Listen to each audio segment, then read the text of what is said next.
Okay, so now what we are going to address is something called cultural dimensions. So basically, cultural dimensions could be looked at as a set of tools to measure a certain culture or to gauge how a culture would manifest. It is important to note that, as in any other domain, there is no black and white. It's always like each dimension of those can be viewed as a spectrum. So here in this series of videos, we're only talking about 4 dimensions. There's obviously more. So the 4 dimensions we're talking about are the high context versus low context communication, power distance values, and that is high power distance or large power distance versus small power distance. And then we have the collectivism and individualism values, and what is also known as uncertainty avoidance, or some call uncertainty acceptance. So it's important to just notice that if we say one culture is a culture of high context communication, it's like there are degrees within high context communication. It's not just either your high or low context communication. One culture could be more high context communication culture than another. And the same applies for low context communication and as well for the rest of the dimensions we are talking about.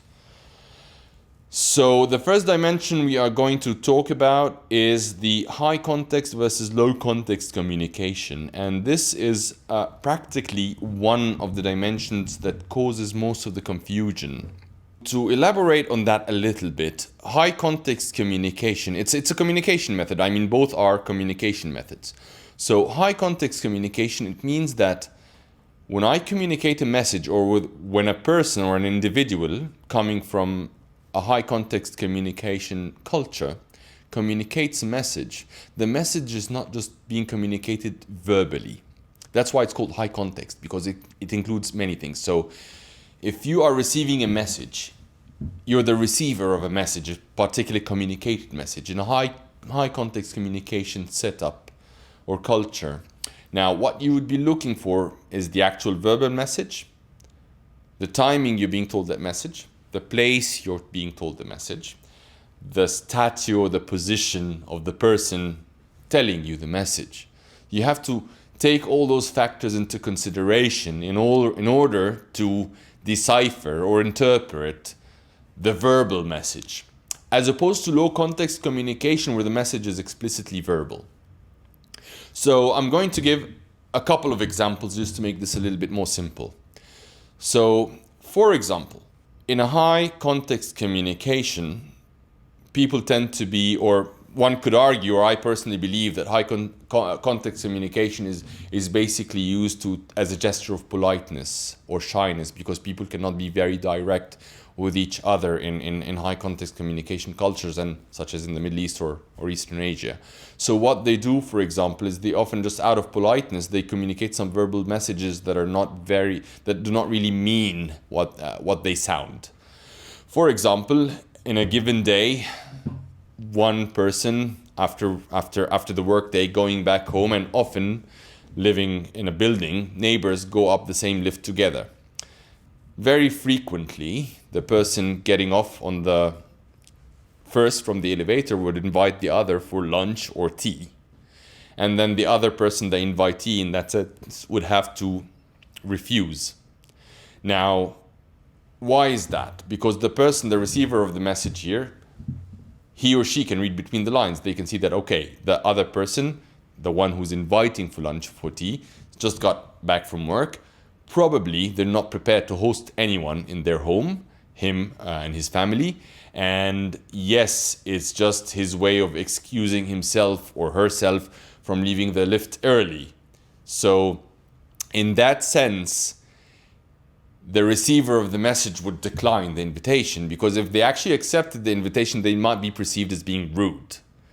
Now, when a person from a low context communication background, where messages are explicitly verbal, is subject to that kind of situation, they might just say, okay, we're going to go for it, and then they might be perceived as being rude, and that may eventually create some sort of conflict or discomfort between the two individuals. And this is very important to notice when you're in a workplace. So if you are a person from a low context communication culture and you happen to be based in a high context communication culture, and these places are normally the Middle East, Arab countries, Eastern Asian countries, you have to be attentive to those sorts of communication methods.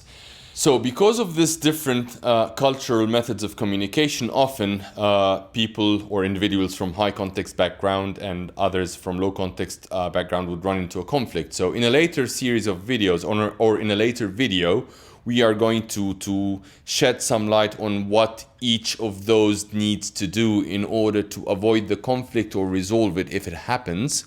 But before we do that, I want to round up this video by saying that, in essence, in a high context culture, high context communication culture, it is the listener that is expected to read between the lines and accurately infer the implicit intent of the verbal message, and is also expected to observe the nonverbal nuances and subtleties that encircle the verbal message. In a low context communication culture, it is actually the speaker of the message that is expected to be responsible for constructing a clear, persuasive message that the listener can decode easily. So it's very important to note the different roles here. And with that, we wrap up this video, and we'll see you in the next one.